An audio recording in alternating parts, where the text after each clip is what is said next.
All right, we have our foot blanks set up, and we need to choose which side we want to be up. I've chosen this side, and I've chosen them so that they match, and it looks like they just got split in the middle. Now, they're going to be about 2 feet apart on the ground, so it's not likely that anyone's going to notice the grain pattern as it relates to each other, just the individual grain pattern.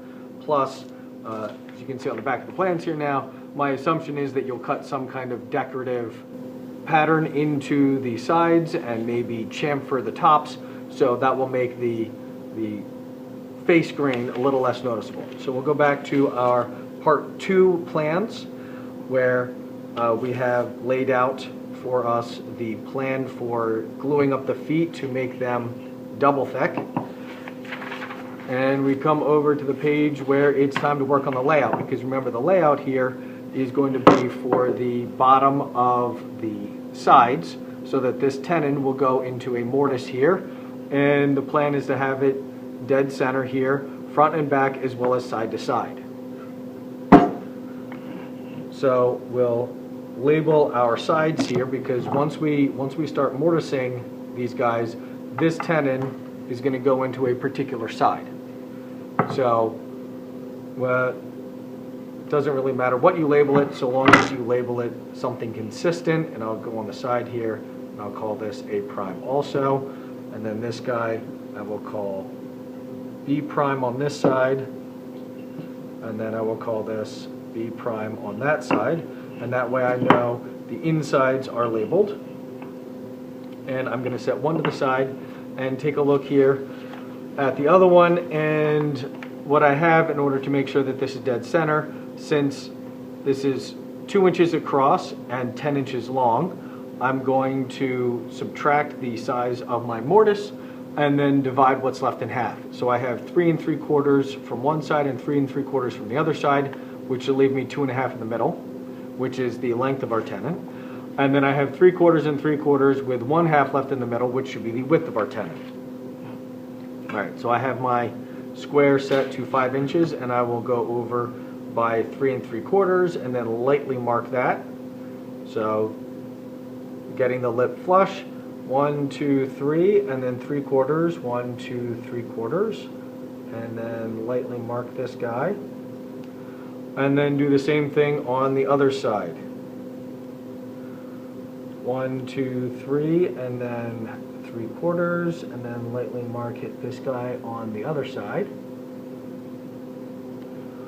And then I want to have each of those guys, so I'm going to put my pencil here on the mark, slide up to it. I want to have each of those guys 3/4 of an inch in from the edges. So 1 2 3/4 of an inch, and I have this lined up here so I can mark that, and I want that to be 1/2 inch wide. So I mark this guy, come down here 1/2 inch, mark this guy, and then I'm going to connect those guys. And this guy really should be 1 2 3/4 of an inch good. I did cut it to 2 inches. And then I will do the same thing on the other side. Put my pencil here, slide up to it, come down 3/4 of an inch. So 1 2 3/4 of an inch, mark, and then go down 1/2 inch, mark, and then connect them, and then again this guy should be 3/4 of an inch. And then I want to connect those guys, so I'm going to need to, there we go, that'll be enough. Reset my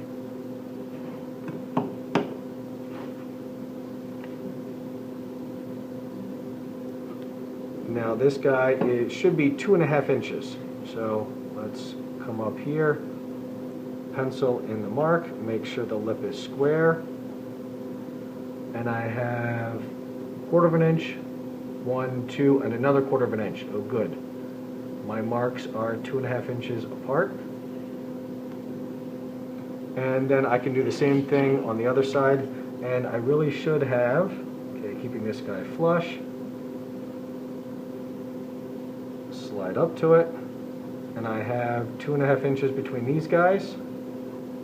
And here I have my first mortise laid out in the center, 3/4 of an inch in from each side, and then 3 3/4 of an inch in from each end. So we'll do the other one also just like this.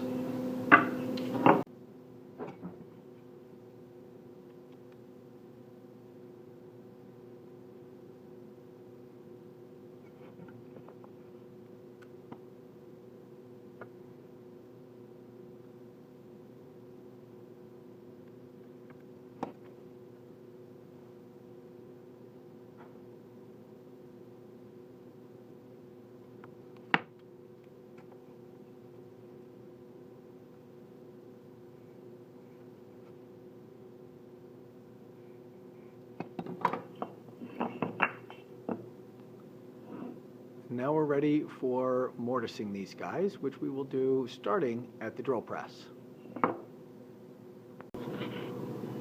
At the drill press, as usual, you want to choose a drill bit that is not quite as wide as the lines. You want to make sure that you cut drilling inside the lines there. Set it so that the bit is a little bit above and you don't have to bring the press all the way down. Up against our fence, safety goggles on, bit aligned with workpiece so that when we bring it down, it is in between our lines, and it might be beneficial here to drill at one end or close to one end and then at the other end so we can cut out with a scroll saw. If you want to do it that way, you can still use a chisel, drill it a bunch of times. There are a variety of ways that you can mortise this guy. Maybe eventually we will get a mortising bit here for the drill press, eventually.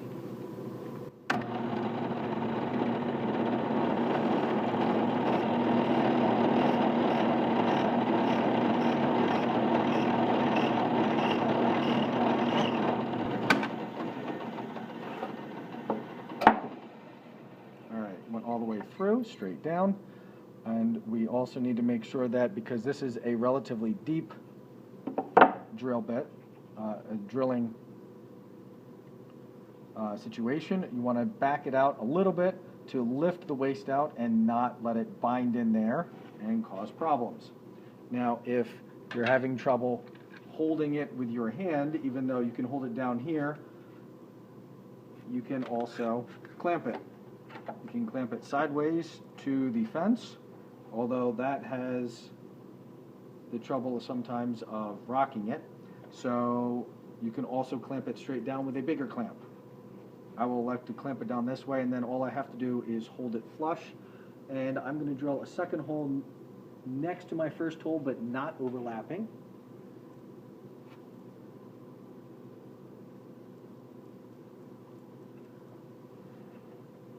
And then when I go to the scroll saw, I won't have to take the clamp off the scroll saw to get the blade through.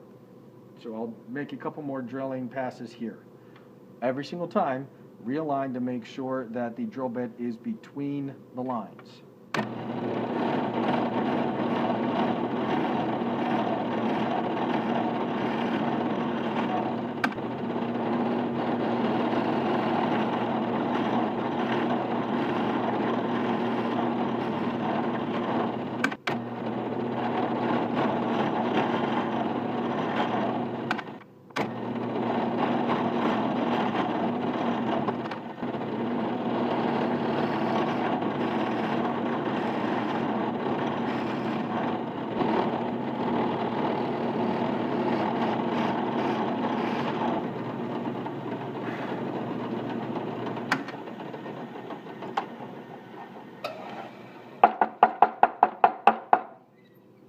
Alright, done a lot of drilling there. Time for the other one, and then we'll clear it out.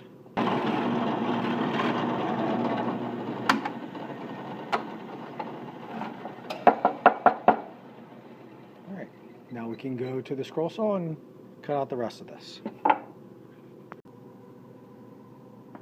Alright, we've drilled out our mortises for our feet. So we're back at the scroll saw, and you could do chisels instead of the scroll saw. Either one will be fine. And if we've drilled it out enough, we can just slide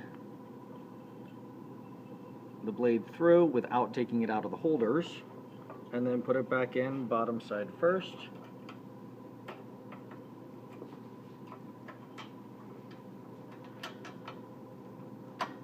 Bring down, make sure to tighten the back so that the blade doesn't wiggle. And then screw down the top screw to hold the top holder in there securely. And this guy's still wiggling a little bit down there. Alright. And when you start the motor, you need to make sure that the blade is not touching any of the wood, so it's got open space there. When we test start, to make sure there's no loose parts. Alright. And then we can bring down our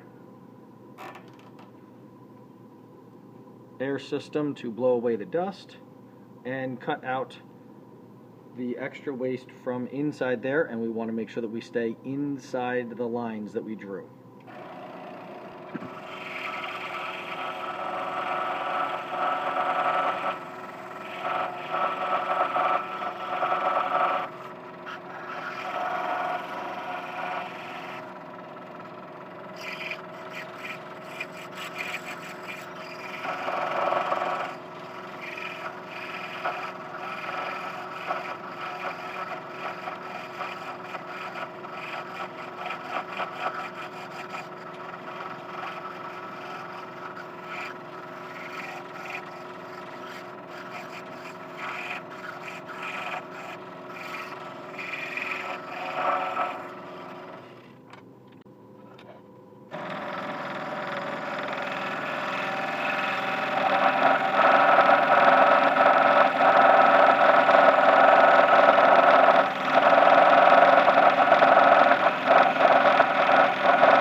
Now that we have cut out all the waste, we can loosen the top back hold down and the front lock and remove the blade from this foot and cut out the other foot. And once we have both feet cut out, and we can take this guy out of here. Alright, managed to get that out in 2 pieces, but you can take as many pieces as you want because it's waste. It's going in the trash anyway. Now we have our basic mortise cut, and we have a little bit of cleanup to do there. You can see some lumps from the blade, so we'll take a rasp and a file to smooth that out to get it to fit into the side after we do the other one, and we can work on these guys together. Alright, we have our foot blanks cut, mortised, and now it's time to start fitting them. So we can see that the length is good. I can fit that there around the length. But the width, let's see if I can, let's see here.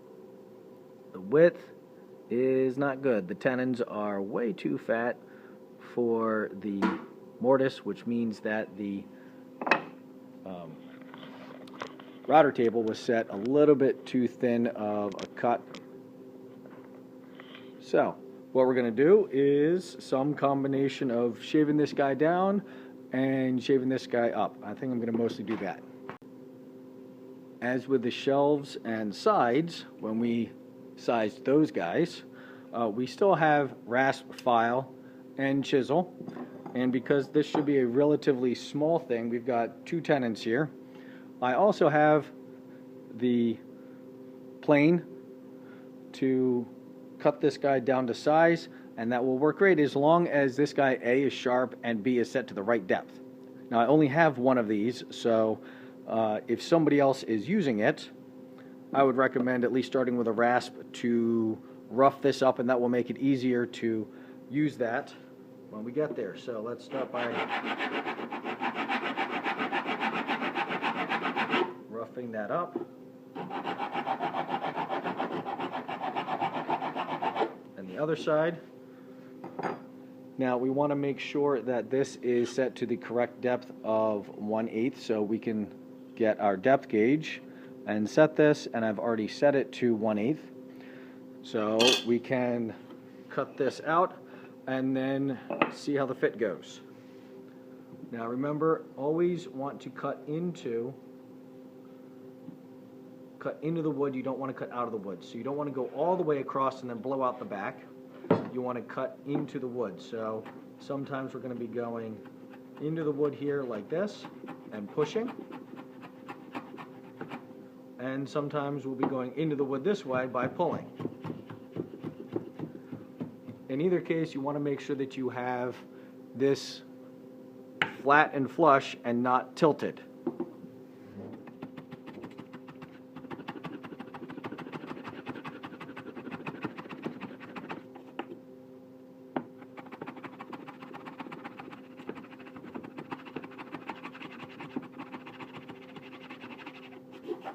Alright, that's not too bad. Having a chisel to clean up this shoulder here. Oh.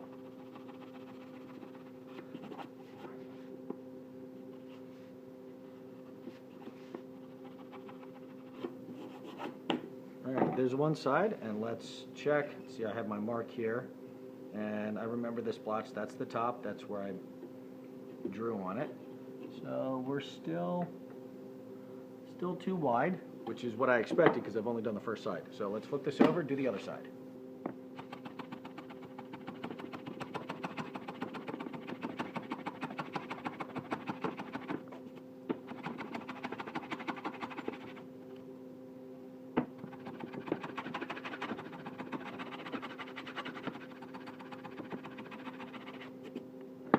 These last hairs are not liking that.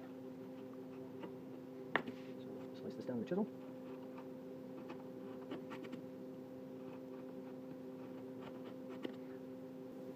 Now what this routing plane also helps us with is making sure that our tenon is perfectly rectangular coming straight out and not tilted at all, which might happen with the chisel. Now let's clean up the shoulder.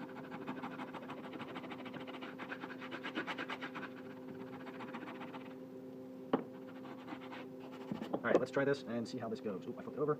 Pencil side up. Ooh, actually coming close to getting it in there now. Alright. Yeah, I gotta get the inside here, rasp this down just a little bit, and then that should work.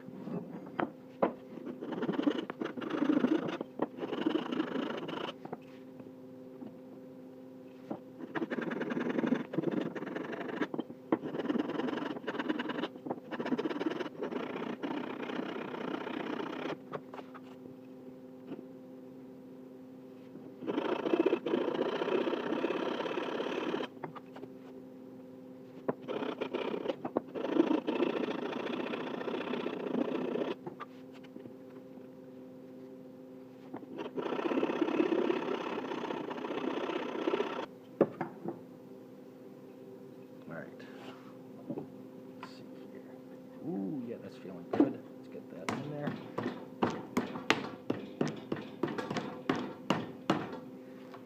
Let's see where the pinch is. Pinch is in that corner and that corner.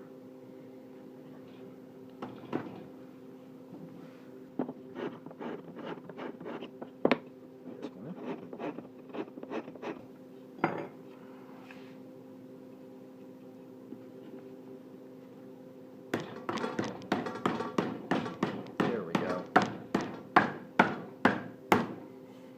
Alright, fit it in there. Now we can work on the top, as well as figuring out a decorative cut for these guys.